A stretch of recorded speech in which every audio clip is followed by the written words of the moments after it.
From MTN News, this is Montana This Morning.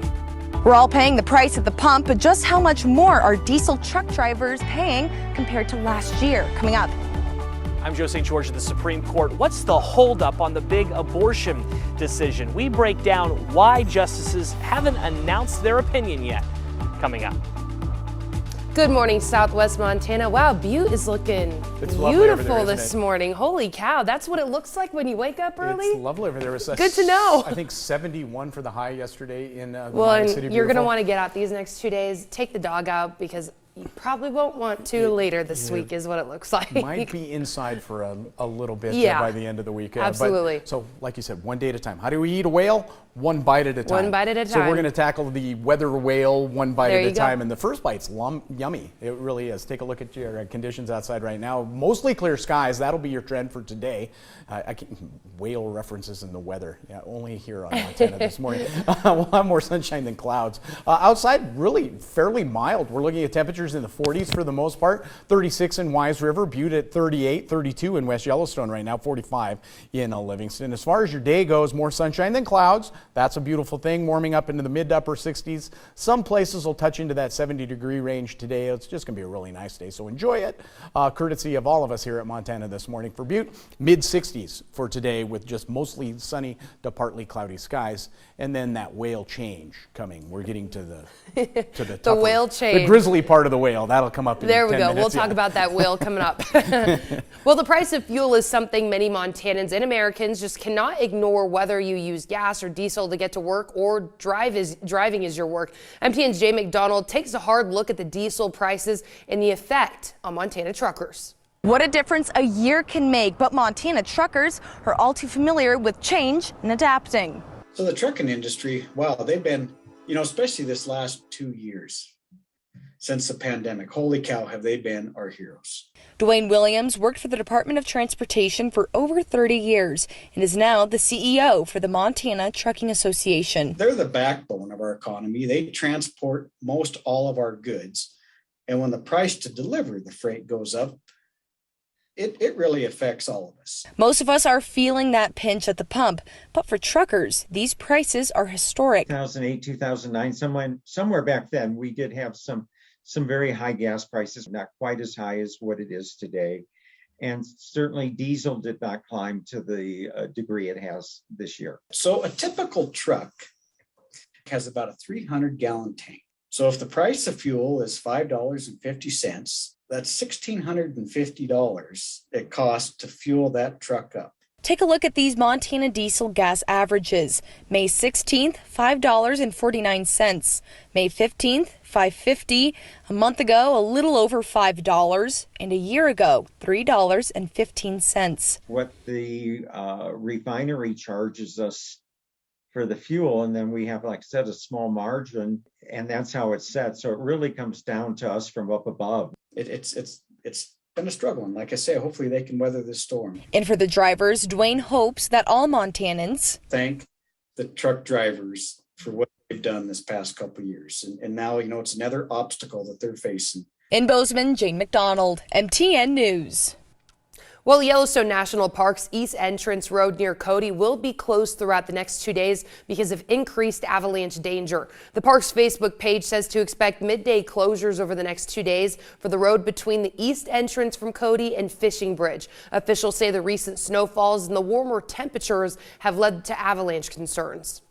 And moving on to abortion, the U.S. Supreme Court is expected to release new opinions soon, the first opinion since that controversial leak on abortion from a few weeks back. Experts say the abortion decision is not expected to be announced this morning, although the court doesn't advise when any opinion will actually come out. All of this may have you wondering, what is the holdup with this decision? Our Joe St. George in Washington walks us through why the country may be waiting for a while.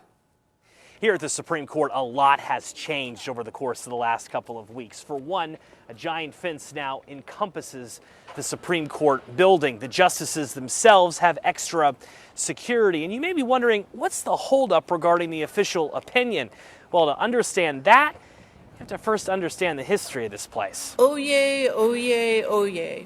All persons. Yes, this place still uses phrases from medieval Europe to begin each day, an example of how much tradition takes place here and why that leak was so surprising. It's tough for anyone to understand what really goes on behind the scenes, including journalists, unless you've actually worked here. I clerked for Justice Breyer. That's why I wanted to do a quick video chat with Carolyn Shapiro. She's a law professor now, but in the 90s, she was a clerk. She says justices aren't going to rush this. There's a majority opinion, a dissent opinion, and oftentimes individual justices write their own. Each opinion is circulated among the justices to make sure the lines are correct, not just grammatically, but legally. After all, the ruling will be studied for years. Recent reports suggest not all of the opinions have been shared around the court yet. They're nowhere close to being ready to release this opinion. So I think that's the main reason. It's not just the bottom line that matters, it's also the reasoning. Another reason why we're waiting, typically justices like to wait until the last day of their term, which is typically at the end of June, to announce their most consequential cases. That's what they did with the Affordable Care Act. The waiting period is giving elected officials at the state and local level time to prepare for what an opinion might mean for them.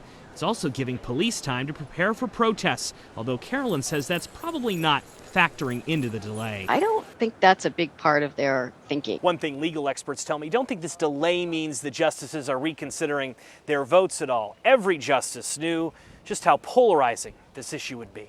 In Washington, I'm Joe St. George. And on to another Supreme Court. The Montana Supreme Court and Montana's GOP lawmakers tussled multiple times during the last legislative session, and now Republican state leaders are giving an unprecedented amount of help to one candidate running for the state's highest court. MTN's Ashley Nerbovic has the story. Two Montana Supreme Court justices are up for re-election this year, and for Justice Ingrid Gustafson to have the opportunity to defend her seat in November's general election, she must first defeat one of her two primary opponents. I have epitomized really consistency and stability. I've really proven myself over a long period of time to be an independent, reliable, consistent jurist. Prior to joining the Montana Supreme Court, Gustafson was a district court judge in Yellowstone County. Governor Steve Bullock appointed her to the Montana Supreme Court in 2017, and she retained her seat after she ran unopposed in 2018. However, this year, two candidates filed to run against her: Lewis and Clark County District Court Judge Mike McMahon and Public Service Commission President James Brown. The three-way race for Gustafson's seat comes as the Montana Supreme Court's docket fills with constitutional challenges to GOP-backed laws passed during the 2021 state legislative session. The Montana Republican Party and its leadership have made it clear they prefer Brown on the bench to Gustafson. Well, I do think that there is a movement underfoot by partisan groups to reduce the authority of the judicial branches as an independent and separate entity of government. Decisions would then be made by partisan ideology. I don't think anyone should have to come to court and be treated differently because of their political party or treated different because of some sort of partisan ideology. MTN News asked Brown about flyers sent out on behalf of him by the Montana Republican Party. The flyers list the people who have endorsed him, including Senator Steve Daines, Governor Greg Gianforte, and Montana Attorney General Austin Knudsen. The judicial canons guide my response to this. I am not allowed to talk about political endorsements or who's endorsing me from political reasons, so I can't comment on any flyers that have gone out. What I can say is that the reason I chose to run for Supreme Court is based on my experience and knowledge as a private practice attorney in Montana. I believe that I'm the best candidate because I can bring both a private business perspective, being a private business owner, as well as someone who has represented clients in water court cases. Brown also represented American Tradition Partnership, a conservative, dark money group so named due to its resistance to disclosing its donors or political campaign-related spending. American Tradition Partnership, previously called Western Tradition Partnership, fought Montana's campaign finance laws all the way to the U.S. Supreme Court. In the end, the Montana Corrupt Practice Act of 1912, which restricted corporate campaign donations, was found unconstitutional. As part of my legal practice, I've been a champion of defending the constitutional rights of Montanans.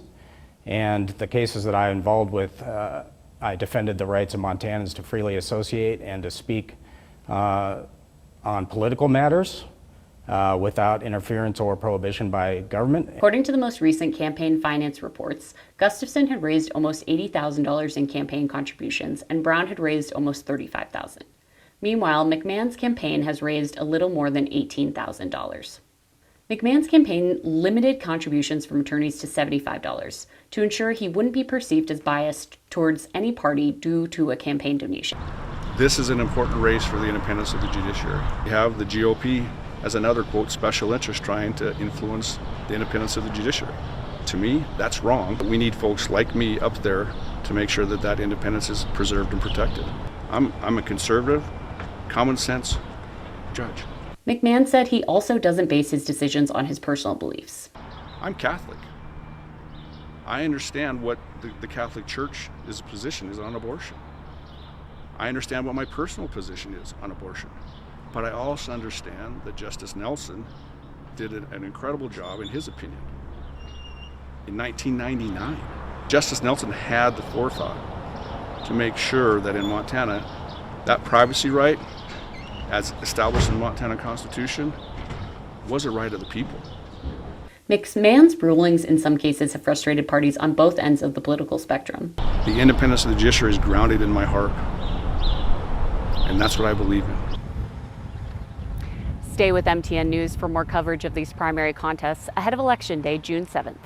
In Helena, Ashley Nurbovig, MTN News.